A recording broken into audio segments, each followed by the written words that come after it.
hello, sweet boys and girls. I have another story for you, and I hope that you all enjoy it too. I do. So here's the story. A young girl on the corner of a street painted so many beautiful paintings. It caught the eye of a particular middle-aged gentleman.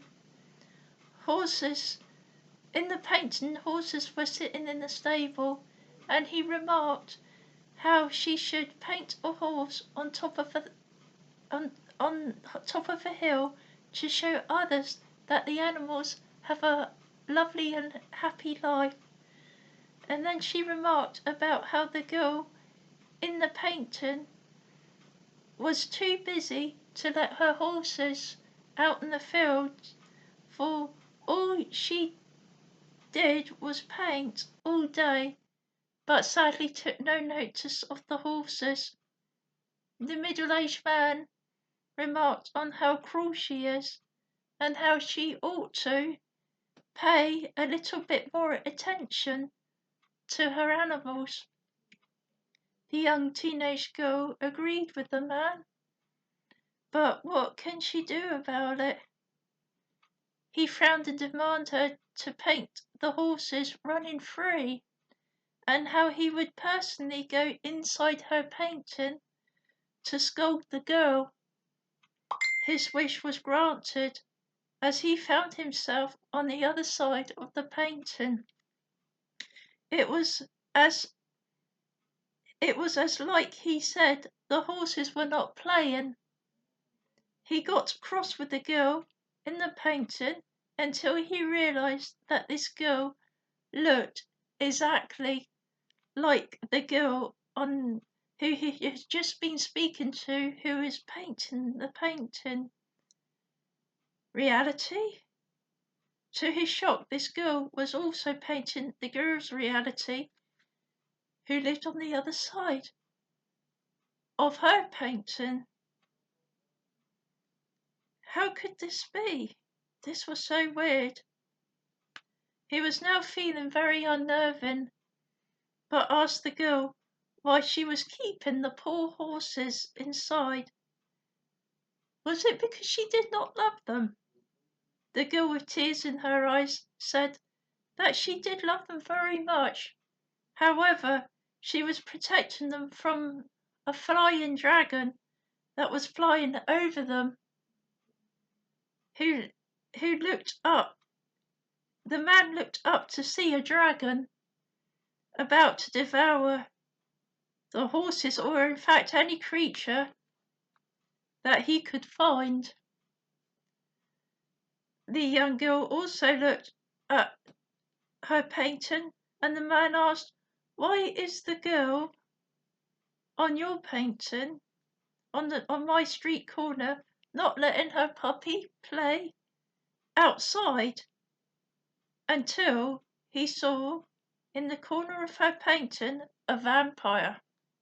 He asked the girl, "Why would you paint such a painting?" But she told him it was not her that painted such a ghastly creature. He then knew that he was in a parallel world, and that someone else, apart from both of the artists and the girls that were painting, were had sinister beings painting both of their paintings,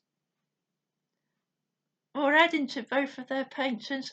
But will these two girls who paint each other's reality meet and fight the evil painters together? The man says that we should get both girls together to fight off whoever is painting the sinister creatures together. However, the girl on the corner is too worried to leave her puppy, and the girl with the horses in the horse world is too scared to leave her horses. So the man decided to venture it alone and to find the evil ones alone, and he jumped into the painting of the vampires and of where the vampires and the dragons came from. But to his horror, he was met by a man that looked exactly like himself. Although he was no artist, in his world it was technology that had far become so advanced. Then when he just thought about vampires and dragons, they appeared on the computer screen boldly and surely. So, is this man evil himself, or can he not help the content of his own mind? But he had accidentally transferred his mind images to the computer screen, which turned images into paintings, even such as other worlds and into other worlds and different dimensions. So when the man asked the other man, how can that be? His answer was that all of his negative feelings and emotions caused the other version of himself that lived in another world to think about dragons and vampires, and his negative emotions turned into vampires and dragons and horrible creatures. So his advice, the man in the other world, was to think not of vampires and dragons, or to stress out about any other, to stress or worry, but to think on happy thoughts and to pray and trust in his in the ultimate creator, because the thoughts not only affected himself, but they also played havoc with the whole universe. So the man admitted that he did have a bad temper and he did get anxious a lot. So he asked the ultimate creator, please take these tormenting thoughts away.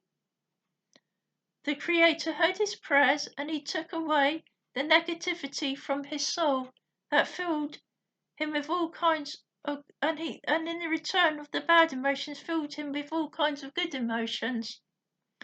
The other version of himself in the other world thought of lovely creatures such as unicorns and fairies, which showed up on his computer screen instead of the vampires, and the vampires and the dragons disappeared.